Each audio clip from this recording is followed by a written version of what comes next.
cancer journey, and yeah, this is an update on having a scare. So for everything, the how long it's been going on, 3 months of not knowing what's going on. I went in there with a problem with my leg, and then it's sort of got tangled into, could be cancer related, and then having all that, going to oncology, having a scan and blood tests, 5 blood tests, that 4 of them read low testosterone levels, and that was it. Then the last one that I had, which the doctors are trying to say was to go to an endocrinologist, they couldn't read because they didn't know what to do. That's why the doctor had to speak to me, and it wasn't an emergency. It was on the computer as being a non-emergency, need to speak to the doctor, and that's all they should have said. They shouldn't have said anything about there being a change in my blood test, which I was sort of ready for hearing some bad news. So I just spiraled. You can see that in the videos. I really hope that it's got across the damage that can be caused by having a scare, basically, because it's really damaging to your life. And I mean, I've still got to find out what's going on, because it's not cancer. That's, you know what I mean, that's a winner. That is, you cannot beat that. But at the same time, it's still there, and it's still stopping me from being able to live my life, which is a problem. So the last blood test, it said that I'd had a raise in my testosterone levels, and that my LH levels and LVH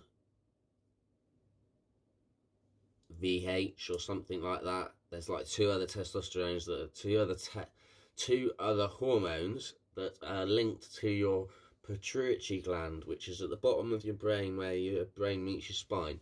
And that controls your testosterone levels and like how you're producing sperm and stuff like that. But my testosterone's been so low for so long, I think that it's having damage to my body, and that's what it can do. From the research I've had to do, it links in with what's going on with me. But the doctors are like, no.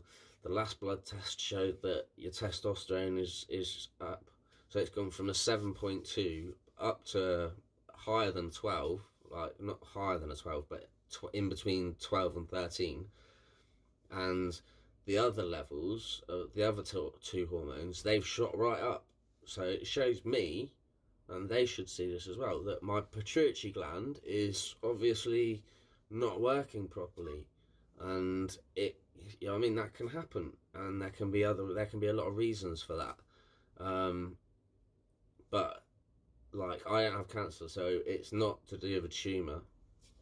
I genuinely think that when I had testicular cancer 13 years ago, it makes your testosterone levels drop, obviously. You lose a testicle, you're gonna not have as much testosterone. But yeah, mine went really low, and a 7.2 reading is like a 90-year-old's testosterone. So from the age of like 21, nearly 22, I've had the testosterone levels of a 90-year-old. And then all of a sudden, they're saying that it's only been like that for the last 4 years, and now they've just gone back to normal.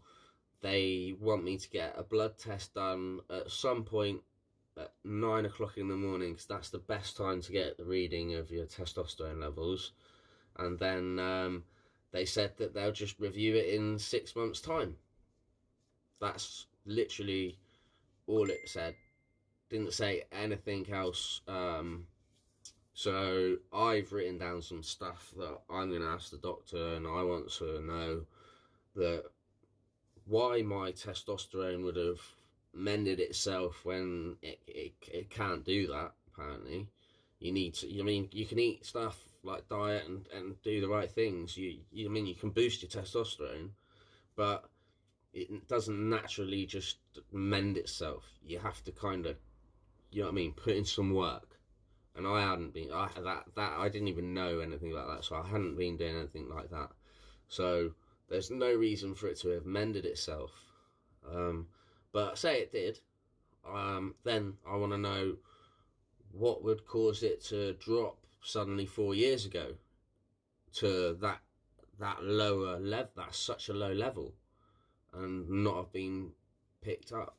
But they don't know. I haven't said anything about remembering that I went there before my daughter was born, so like maybe 8 years ago, to talk to them about getting testosterone treatment that I'd been told to do by my oncologist, and I got talked out of it.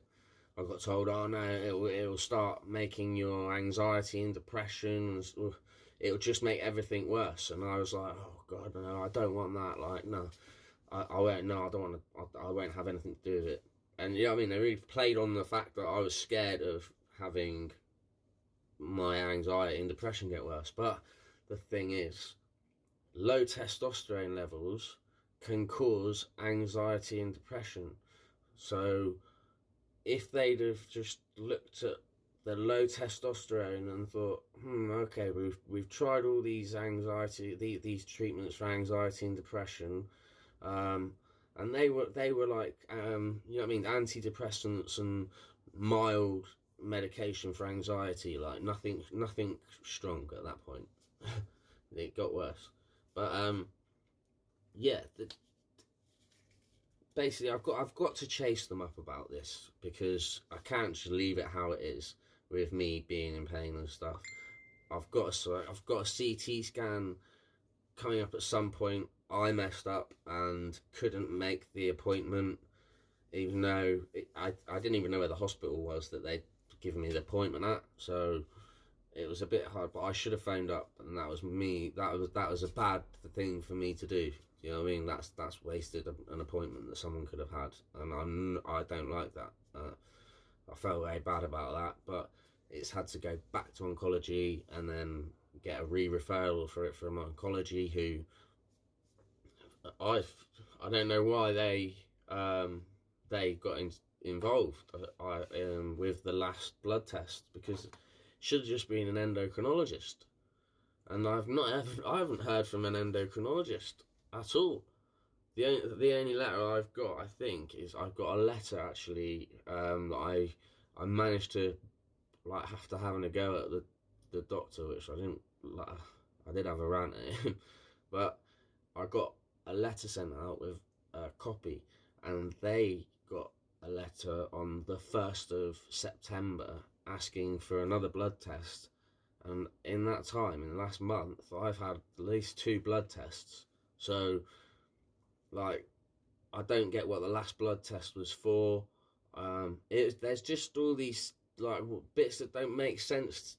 And with my brain damage, I can't, if I can't like make sense of things and join up all the dots, I just get stuck. I cannot stop fixating on it, and it's like, I will make this make sense. It has to make sense. If it's right, it has to make sense. Otherwise, there's someone's not being honest. You know what I mean? If it's all hunky dory as they say it is, then why am I still going through all of these things, and why aren't they trying to do anything about it? And I know that we've got like a huge problem going on in the world right now, and I know that I'm not like, the world doesn't revolve around me. Don't get me wrong, like, but people like me and you, we do need to be looked after as well. And you know what I mean, we don't want people to start dropping from other things like flies because they're just focusing on the coronavirus. But it's very hard. I wouldn't like to have to be dealing with all that with the NHS and stuff, but it's scary that like 3 months have gone on. It's going to be nearly what, 3.5 soon, and I found out I don't have cancer, whoop whoop, but I'm left not knowing what's going on. but it's getting worse and stuff. And I did get unwell, and I spent 48 hours in bed. I wanted to make a video, so if this isn't great, I'm sorry. I'm not feeling 100%. I spent 48 hours in bed, asleep. Well, yeah, sleep, and that made me feel a bit better. Well, not really. I just felt better from the cold that I had, I think. But I haven't shown symptoms of coronavirus, which is excellent. I just want to get to the bottom of this pain, and I'm so tired. I'm struggling with everything. I'm fatigued. Uh, it's just, I feel like I'm trapped in a 90-year-old's body. I've got a 90-year-old's, well, I had a 90-year-old's testosterone. I feel like I've got the body to go with it. um, anyway, I'm gonna leave it there, everyone. I just wanted to make a video and let you all know my head's been blown away this evening by some crazy stuff that's going on in my family life, but that doesn't stop me wanting to make these videos. It's just had to be done a bit differently. I've just winged this, literally completely winged it. So yeah, I'll leave it there. Stay strong, everyone. All right, in here as well. Don't let it get you down. Whatever it is, don't let it get you down. You're better than that. Yeah. Peace out. Lots of love.